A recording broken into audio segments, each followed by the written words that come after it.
ketika satu daerah mengatakan di tempat kami tidak ada COVID, di tempat kami COVID banyak, lalu yang tidak ada COVID kami tanya, kenapa tidak ada COVID? Nah, kami nggak punya alat testing, Pak. Karena tidak punya alat testing, maka tidak ada COVID. Yang punya alat testing, maka ada COVID. Saya tidak tanya COVID, saya tanya polusi. Boleh saya selesaikan dulu? Ya.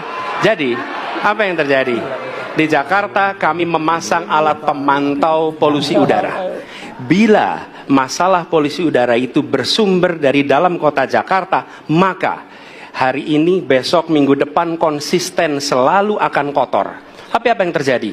Ada hari di mana kita bersih, ada hari di mana kita kotor.